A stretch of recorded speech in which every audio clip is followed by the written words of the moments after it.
নমস্কার বন্ধুরা, আমি তোমাদের সুদীপা। আজকে তোমাদের জন্য নিয়ে এসেছি নিজের একটা এক্সপেরিমেন্ট করা।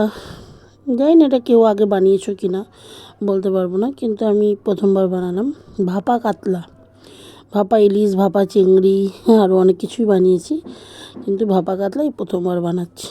তো দেখে নাও, প্রথমে কাতলা মাছটাকে ভালো করে ধুয়ে তার মধ্যে একটু নুন হলুদ মাখিয়ে আমি রেখে দিয়েছিলাম আগে।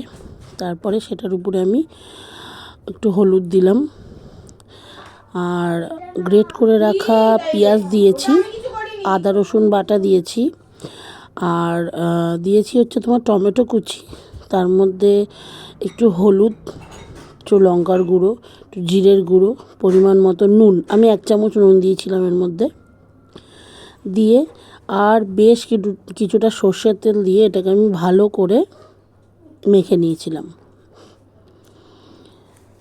রোজ রোজ একঘেয়ে খেতে ভালো লাগে না, কাতলা মাছ যেই মাছই হোক একঘেয়ে খেতে ভালো লাগে না। তো একটু অন্যরকমভাবে রান্না করলে বাচ্চাদেরও ভালো লাগে। আর এর মধ্যে আমি কাঁচা লঙ্কা কুচি দিয়েছিলাম। তোমরা তো জানোই আমি কুচি করে দিই না, আমি ভেঙে দিই কাঁচা লঙ্কা, গোটা কাঁচা লঙ্কা আমার হাতের সাহায্যে আমি ভেঙে দিই। তো এইভাবে বেশ করে ভালো করে মেখে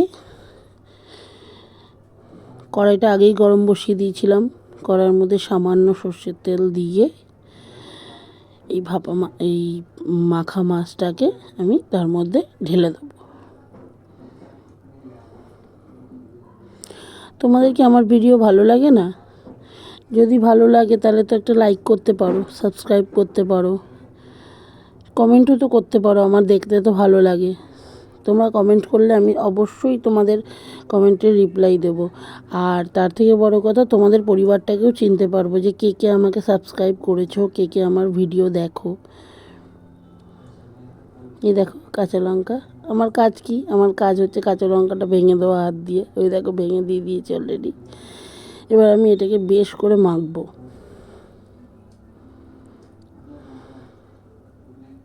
সর্ষের তেলটা একটু বেশিই পড়ে গেছে আমার।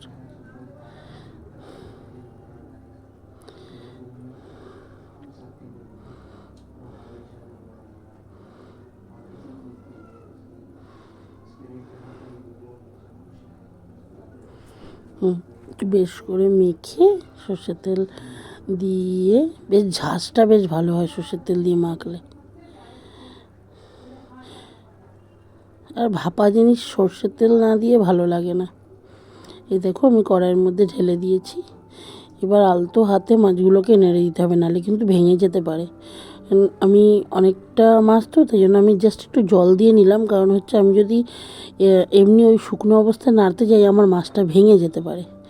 তাই জন্য আমি অল্প একটু সামান্য জল দিয়ে এটাকে নেড়ে তারপরে এটাকে ঢাকা দিয়ে দেবো। দেখো দেখতে কি কালারফুল লাগছে জিনিসটা।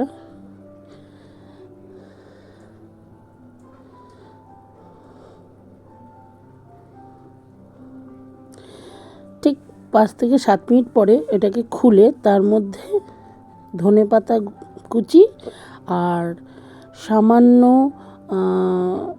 গরম মশলা, দেখো বেশি দিইনি, গরম মশলা গুঁড়ো। গরম মশলাটা বেটে দিলে একটু ভালো হয়, কিন্তু আমার তো শিলনোড়াটা বার করেনি, তাই জন্য আমি আর করতে পারিনি। তো আমার চ্যানেল ভালো লাগলে